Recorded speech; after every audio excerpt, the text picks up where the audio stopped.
tapi berapa lokasi yang saya perhatikan tuh banyak terkena serangan virus ya. Masing-masing dapat jatah pupuk lah ya.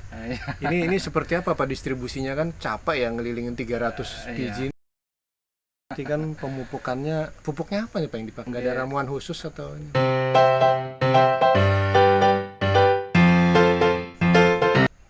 Oke, semangat pagi, ketemu lagi di Time Eka, ngobrol bareng Eka, ngobrol suka-suka.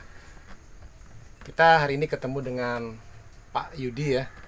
Beliau penggiat tanaman buah naga di tanah laut. Beliau cukup dikenal dan pasaran buah naganya sudah sangat luas. Sejak kapan nih Pak mulai menanam buah naga? Kalau nggak salah mulai 2014. 2014 ya. Ya. Apa Pak kendala awal waktu nanam Pak? Kendala awal mungkin perawatan, biasanya di awal tuh kok lambat berbuah karena salah perawatan. Salah perawatan ya. Iya. Total berapa bibit nih Pak? Ini sekarang sekitar 300-an. 300-an ya. Ya, 300 tiang. Itu ada yang sempat mati, tumbuh lagi atau seperti apa Pak? Kalau mati jarang Pak Naga. Jarang ya? Paling tiangnya yang nggak tahan ambruk karena Ya. keberatan ini apa? Sulurnya ya. Iya. Berarti tiangnya harus kuat Kalau bisa dari apa nih Pak biasa banyak ulinnya, ulin ya? ulin juga punya kita ini, ulin juga, cuma kan ada ulin yang kurang tua mungkin. Terus ini yang menarik ya punya Pak Yudi, ini berada di kawasan komplek perumahan gitu. Nah, orang umumnya kan di kebun ya. Ini kebunnya tuh di tengah-tengah komplek nih, kalau pakai drone kelihatan dari atas. Nah, itu gimana Pak awalnya bisa dapat di komplek perumahan ini? Karena beda ini. Iya.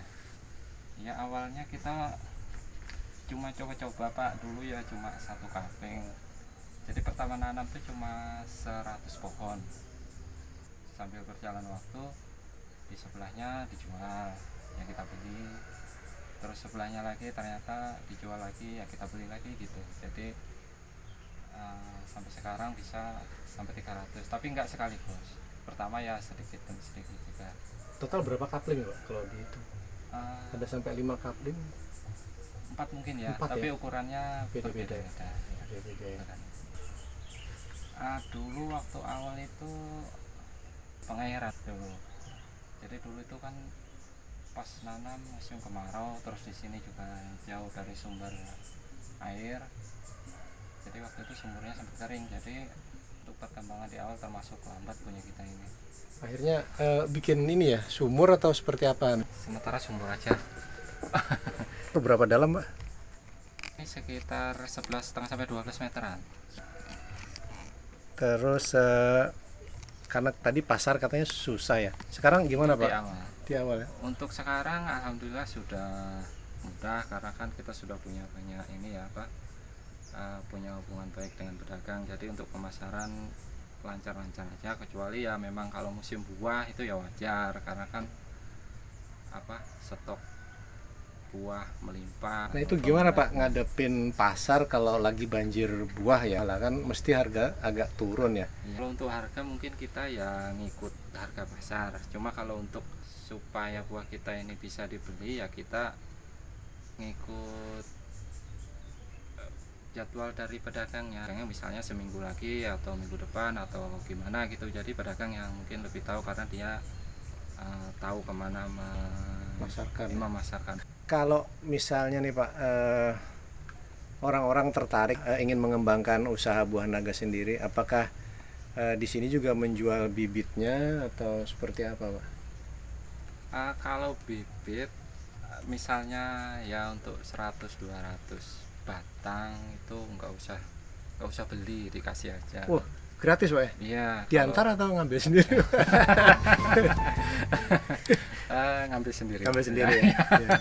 Ya karena di tanah laut ini ya itu banyak penggiat buah naga, tapi dari berapa lokasi yang saya perhatikan tuh banyak terkena serangan virus ya. Itu apa Pak penyebabnya? Karena di tempat Bapak ini malah semua segar, nggak ada yang kena virus tuh. Sebenarnya sama aja, tempat kami pun juga terkena virus, cuma mungkin karena rajin saya buang aja ya sulurnya, jadi nggak kelihatan. Sebenarnya banyak. Banyak Kalau ya? mau kita cari juga ada sebenarnya. Nggak, maksudnya dia nggak cepat menular ke sebelahnya gitu loh. Iya. Kan itu saya juga punya sempat kemarin kebun tapi habis semua kena virus itu. Oh gitu. Untuk virus tuh sebenarnya anu aja. Kalau kena kalau bisa cepet dibuang seluruhnya yang kena. Kalau enggak ya memang dia cepat sekali nular ke apa seluruh yang masih sehat. Siap. Iya. Nah kemudian ini saya lihat hampir di semua di bawahnya tanaman itu ada pupuk-pupuk pupuk yang masing-masing dapat jatah pupuk lah ya. Ini seperti apa Pak distribusinya, kan capek ya ngelilingin 300 biji ini. Iya. Apa dulu di drop atau bawa satu-satu atau seperti apa? Untuk pupuk ya kita minta bantuan tenaga orang lain. Kalau sendiri ya Cari tenaga iya, borongan lah ya. Iya benar. Iya, karena kalau ini kan udah pijetnya belum biaya sakitnya ya. Iya benar. Malah lebih banyak biaya nanti. Malah nggak nutup nanti. Per kilo berapa Pak kalau dijual Pak? Untuk harga naik turun Rata-rata lah. iya, kalau rata-rata ya sekitar antara 10 sampai 15 mungkin ya. 15 Itu ribu kalau ya. normal ya bisa lebih dari itu, cuma rata-rata seperti itu. Ini kalau dilihat ya tiap pohon saja minimal 20 buah ini kan. Berarti kan pupuknya apa nih Pak yang dipakai Pak? Pupuk kandang Pak. Pupuk kandang ya? Nggak ada ramuan khusus atau ini Pak? Enggak ada. Nggak ada ya? Pupuk kandang aja. Itu kandang itu bebas, mau kambing boleh, sapi boleh, ayam boleh, dan ketiganya kita pernah coba ya sama aja hasilnya kurang lebih. Kurang lebih ya? Iya. Kalau berarti ini terdampak juga nggak Pak dengan situasi pandemi? Untuk pemasaran kan alhamdulillah masih lancar sampai saat ini.